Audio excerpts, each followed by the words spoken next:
Welcome back. Now that you've experienced life as an assassin, are you willing to pick up the fight and join us? Deacon, load the file. Coming up. We lifted a media file from Abstergo last month, and the information it contains is astounding. But we won't share these things with just anyone.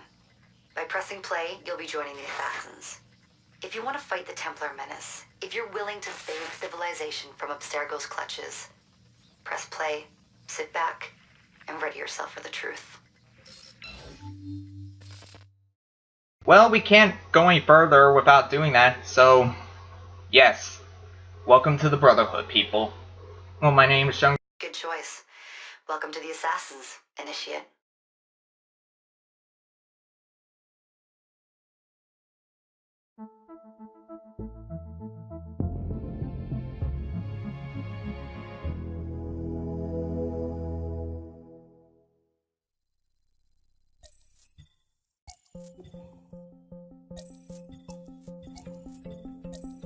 In the 1950s, it was theorized that human DNA worked via the triple helix model. Some years later, the work of Crick and Watson demolished this theory in favor of the double helix. Today, we know the double helix to be indisputably the basis of all life. So why did the triple helix theory gain so much traction?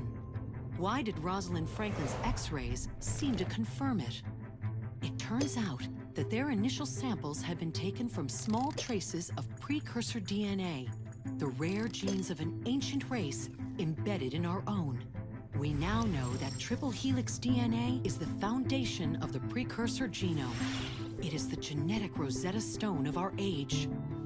If we can crack it open, if we can sequence the full precursor genome, there is no limit to the knowledge we will gain. Using Animus technology, precursor history will be open to us for the first time ever. Ancient languages will be unlocked, and ancient technology will be ours for the taking. Imagine what will be possible if we master the technology that underpins the pieces of Eden. Such discoveries would surpass 100-fold the splitting of the atom.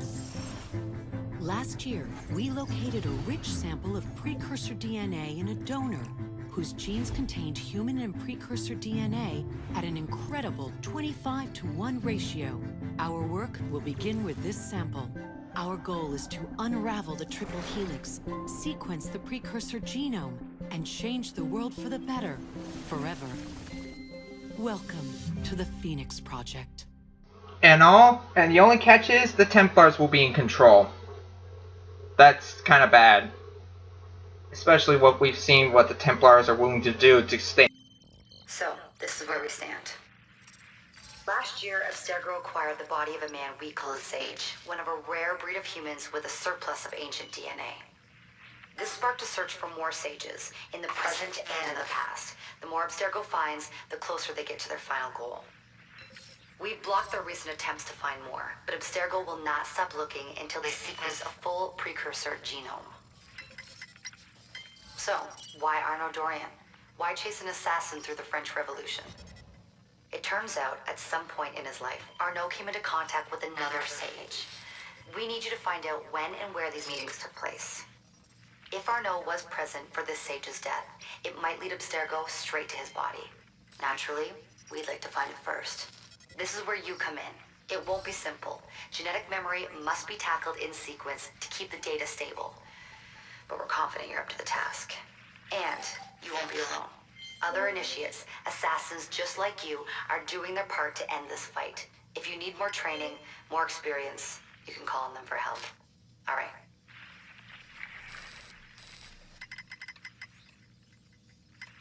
Loading the next sequence. And that was just their way of explaining the level clearing stage and the co-op missions. Pretty good way to explain it though. Innovative. I like it.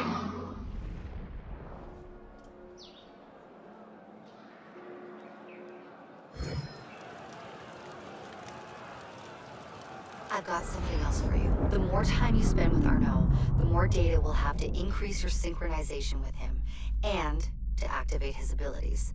Here, have a look at this.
A lot of neat stuff here. Lots of different abilities we can use. Lockpicking, the Phantom Blade, which is like the Phantom Gun, the hidden gun. That we used with Ezio back in the Ezio trilogy. Only this one has less range, but it's far more silent and deadly. Actually, that's the biggest improvement in this Assassin's Creed game. But it's also one of the biggest. Thing. While you've been busy, I had Deacon do some poking around in Arno's memories. Seems he was a busy guy. See that symbol? That's a co-op mission. I play a lot of games multiplayer. I don't know about you, but I thought you'd like to mix it up a little. These are missions Arno ran with his assassin buddies, so they'll give you an idea of what our organization's about. Just walk into the glitch and you'll get all the details. I've marked them on your map.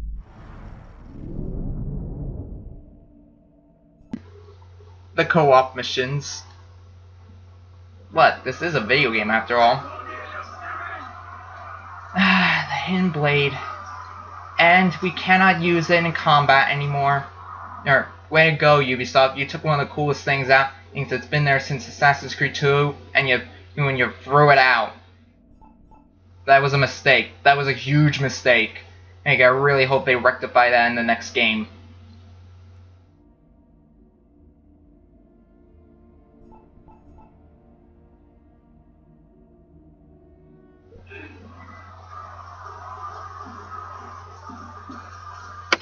So yeah, and that's a Nomad chest. You have to play Ubisoft's dumb Assassin's Creed companion app for your iPhone or Android or phone or tablet.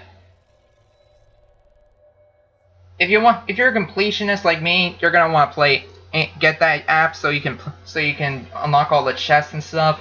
But if you're not, just don't. The app is lame. It's just lame. It's a pain in the butt. It's time consuming and I just don't like it overall. Oh, but it's your call.